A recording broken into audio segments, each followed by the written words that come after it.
Paz do Senhor, povo de Deus. Hoje estamos começando a nossa sexta aula do discipulado com o título Batismo com Fogo e Atitude dos Servos. O texto no qual nós vamos ler se encontra no Evangelho de Jesus, segundo escreveu Mateus, capítulo 3, versículo 16 e versículo 17, que diz: Depois de ter sido batizado, Jesus saiu logo da água e viu o céu se abrir e o Espírito de Deus descer como uma pomba vindo sobre ele.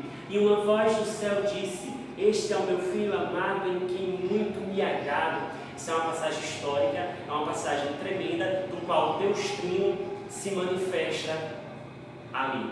O Filho sendo batizado, o Pai se revelando ali ao Filho e o Espírito Santo descendo em forma de pomba sobre ele. Que maravilha, como é maravilhoso! Aí outro texto que nós vamos ler se encontra lá no livro de Atos, capítulo 2, a partir do versículo 1, que vai dizer que no dia de Pentecostes todos foram cheios do Espírito Santo, blindados para seguir. Oh, aleluias!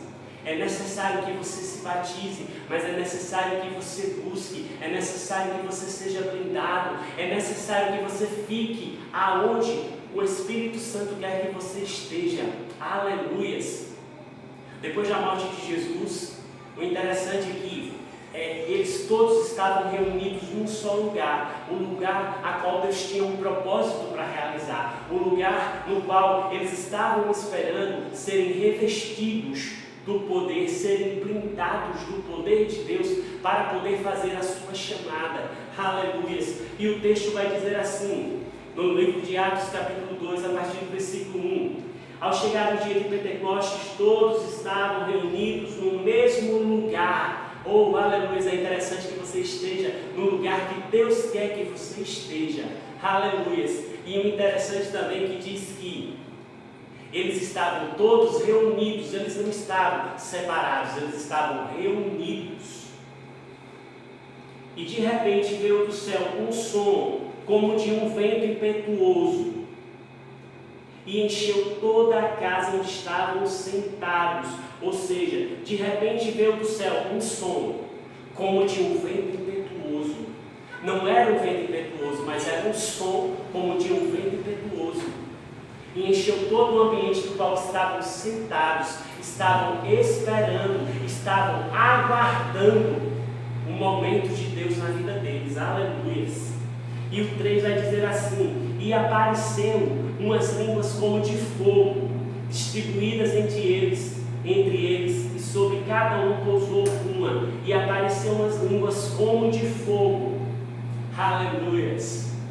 Não eram de fogo, era como se fosse de fogo, e foram distribuídas entre eles, entre todos os que estavam no ambiente, entre todos os que estavam esperando, foi distribuída. E sobre cada um pousou uma, ou seja, todos foram blindados, todos receberam. Aleluias! É forte.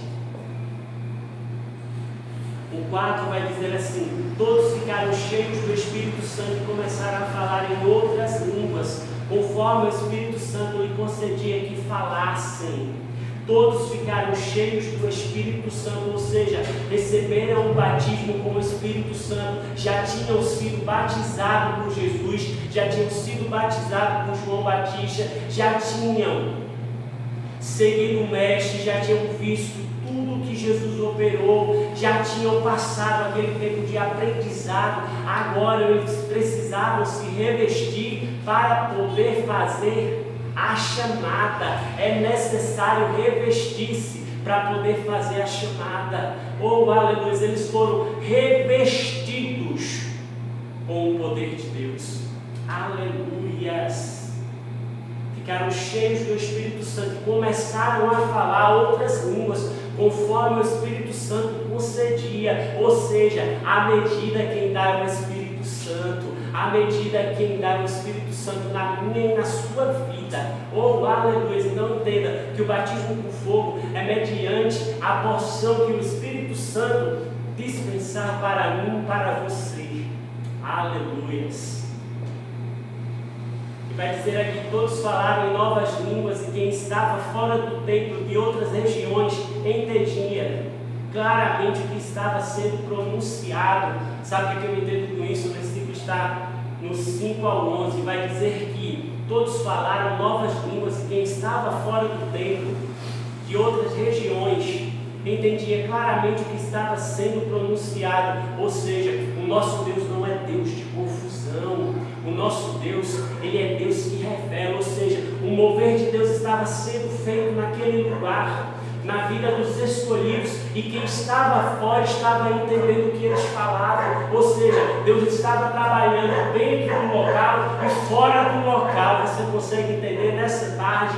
Deus estava trabalhando no local onde eles estavam reunidos, e o pessoal fora também. Deus já estava trabalhando, pois eles estavam entendendo, aleluias, claramente o que estava sendo pronunciado. Ou seja, a glória de Deus estava sendo manifestada, tanto dentro do ambiente como fora do ambiente. Ah, meu querido, quando você for blindado, a glória de Deus, ela vai invadir tanto a tua casa quanto a do teu vizinho, tanto a tua vida quanto a vida de quem estiver perto de você.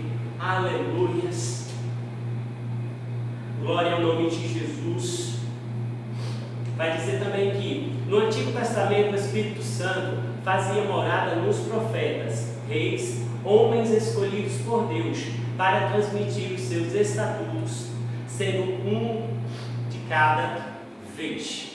Ou seja, hoje o Espírito Santo está em mim, está em você, está em todo aquele que der abertura e for blindado por Ele, todo aquele que seguir Jesus, todo aquele que se arrepender e se batizar e viver nos seus estatutos. Ele tem o direito de ter o Espírito Santo. Mas no Antigo Testamento era um de cada vez. Por isso que no Antigo Testamento a gente vê que Deus ele sempre levantava profetas que mediante ao Espírito Santo eles falavam, eram boca de Deus aqui na terra. Aleluias, glória ao nome de Jesus. Veja que privilégio. Naquele tempo era só um que se levantava, e depois outro, e depois outro, e nunca como a hoje. Hoje Deus me usa, Deus te usa, Deus usa o pastor, a pastora e os irmãos, porque a Bíblia diz o que nós somos templo e morada do Espírito Santo. Então, meu querido, agradeça a Deus esse privilégio de ser templo e morada do Espírito Santo, de ser boca de Deus aqui na terra. Aleluias. Aí a gente precisa entender que a Bíblia está dividida em 3 fases. A fase em que Deus operou, certo? Que era o Antigo Testamento. A fase em que Jesus operou, pelos 4 evangelhos. E de Atos até os dias atuais, a fase do Espírito Santo operar. Mas, em todas essas fases, os 3 sempre estiveram operando. Mas, os destaques, pronto, no Velho Testamento, no Antigo Testamento, o destaque maior era Deus. Nos 4 evangelhos, o destaque maior ficou em Jesus. E agora, do livro de Atos para cá, o destaque maior é o Espírito Santo. Mas Deus continua atuando, Jesus também, certo? É o Deus Trino, o Deus único. Ok, meus queridos? Tranquilo aí? O interessante é que o fogo tem várias representações na Bíblia Sagrada. O fogo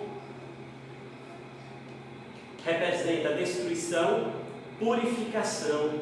Aleluias. Aí quando a gente vai abrir lá no livro de 1 Coríntios, vamos lá. 1 Coríntios. Abra aí a sua Bíblia também, viu? 1 Coríntios capítulo 3. Do 13 ao 15. 1 Coríntios capítulo 3.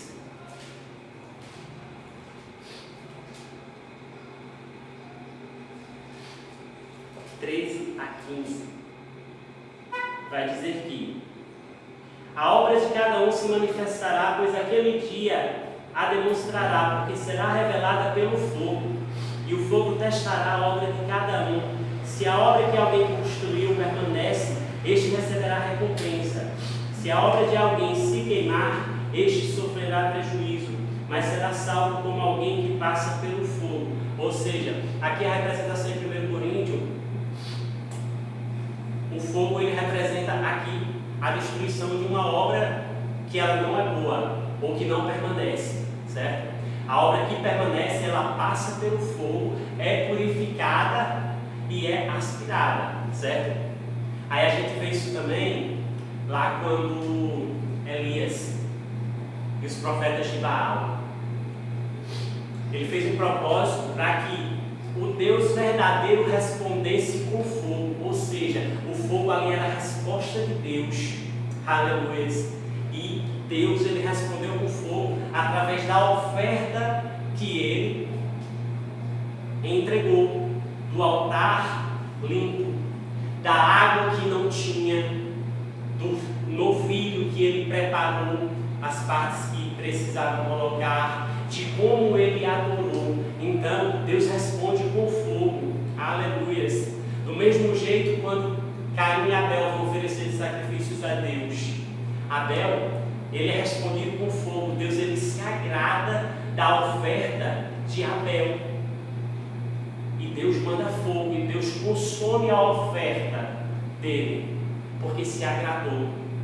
Então, assim, a gente precisa entender muito bem, para que a gente entenda como é o mover de Deus aqui, tá certo?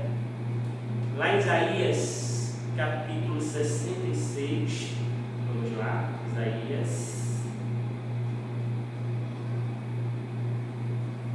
Isaías capítulo 66.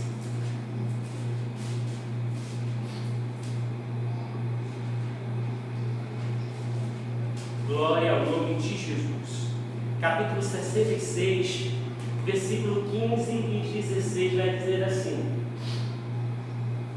Pois o Senhor virá com fogo, e os seus carros serão como uma tempestade, para retribuir a sua ira com furor e a sua repreensão com chamas de fogo.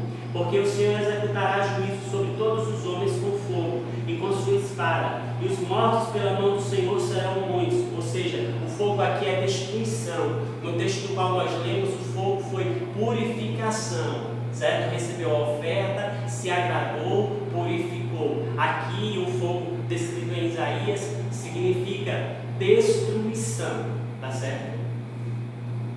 O batismo com fogo é poder de Deus em nossas vidas, chegando para destruir algemas do pecado e nos purificar para que o Espírito Santo faça morada. Ou seja, o batismo com fogo, ele entra em nossas vidas, ele vem para nos purificar, para nos colocar no eixo, para nos elevar a mais intimidade com Deus. Ou seja, como eu falei no início, a gente está sendo blindado, revestido. Então agora a gente não vai mais estar envolvidos com as coisas que não agradam a Deus, certo? Aí por isso que o batismo com fogo, ele vem para destruir as algemas do pecado e nos purificar, para que o Espírito Santo faça morada, pois o Espírito Santo, ele só habita em casa limpa. O Espírito Santo, ele só habita em vida limpa, aleluias. Então você precisa, aleluias, ter a casa limpa. Qual casa? O seu corpo, a sua mente, o seu coração precisam estar limpos na presença, aleluia, para que o Espírito Santo faça morada, para que o batismo com fogo ele flua, aleluia. Devemos buscar em oração, pedir, clamar, para que possamos ser cheios do Espírito Santo no culto, em casa, onde estivermos. Temos total liberdade para recebermos, falarmos, sermos edificados pelo seu poder. Aonde você estiver, você precisa clamar. Aonde você estiver, você precisa tomar cuidado. Aonde você estiver, você precisa ser chama viva na presença de Deus. Aleluias! Pois o batismo com o Espírito Santo, ele te eleva a um grau maior na presença, um grau maior de intimidade. Aleluia! Um grau maior de entendimento de quem você é na presença de Deus e de quem Deus é na sua vida. Aleluias! Glória ao nome de Jesus.